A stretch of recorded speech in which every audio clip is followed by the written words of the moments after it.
So yung pinakauling pinapagawa ko dito mga idol ay pinapalihan ako. Yan po, nakita nyo po sa una ng ating video.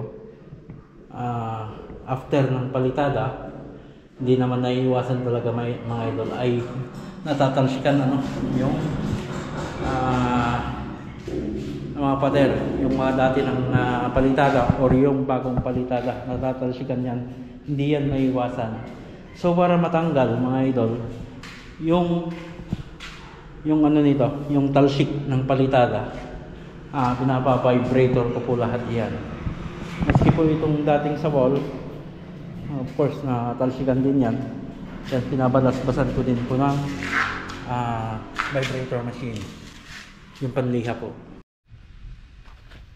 Yun mga para isang mapagpalang araw po sa ating lahat at silipin din natin itong naging outcome po ng ating Purok 1 Nagbitin Villaverde project po.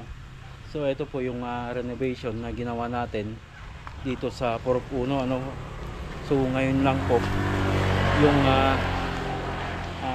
ngayon lang tayo nabigyan ng pagkakataon ng mga idol para masilip ko ito. So sobrang busy natin ngayon nung mga nakarang araw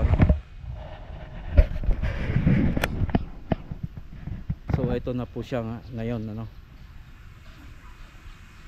Yan. So dito sa part dito mga idol may canopy tayo.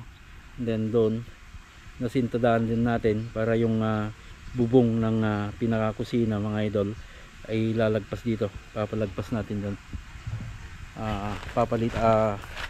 Dudugtungan natin yung pinakabubong niya po. Then yung canopy ng mga bintana. Yan. So yung ginagawa namin dito mga idol sa canopy, may drip mold po kami dito So yung ginamit namin diyan mga idol ay yung pinakamanipis na angle bar lang po. So yung silbi ng drip mold mga idol ay para hindi dumiretso yung tubig natin dito sa pader. Ayun sa tapat ng bintana po ito. Meron po. Angle bar lang po yung ginagamit diyan. Yung iba PVC. So para hindi na kami magputol, bumibili na lang po kami ng angle bar po para diyan sa drip mold ng mga canopy. Yan. So ito yung sa main door po. Sliding po ito. Yan, main door. So ito na yung mga nasintadahan, then napalitadaan.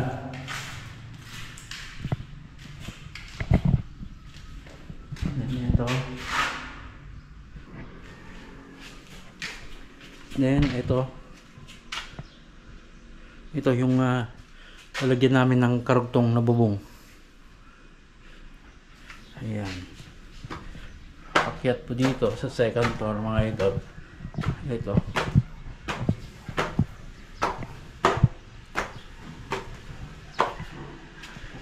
Ayan may finish na. Then mga par, dito sa roof deck po ng bahay mga idol ay kakaroon dito ng tambayan So yun naman po ang sabi ng may-ari, tambayan lang dito. Nagtanong tayo sa kanya kung ano yung future plan niya para dito. So tambayan lang daw po dito. Ayan So dito gumamit kami ng tubular mga idol, BI tubular. Yan 3mm po yung kapal. Din yung trusses dito mga idol ay puro tubular po yung pinakuha ko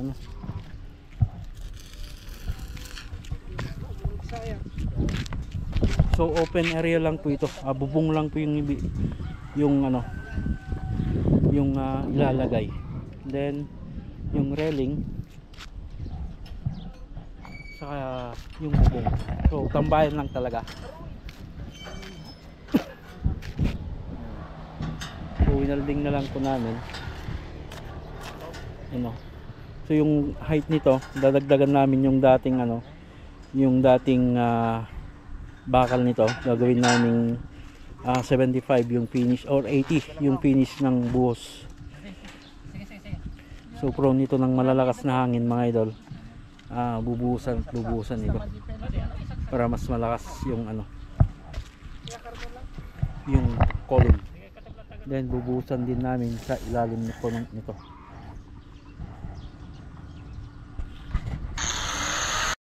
Okay mga par, so yan po yung natapos sa unang phase ng aming kontrata ng mga idol. Then dito sa taas, ito yung naging additional niya ano. So maraming salamat po ulit sa may-ari po dito ng bahay sa patuloy po na tiwala na binigay po sa amin. So hanggang dyan mga idol, lagi tayong mag-ingat at God bless po sa ating mga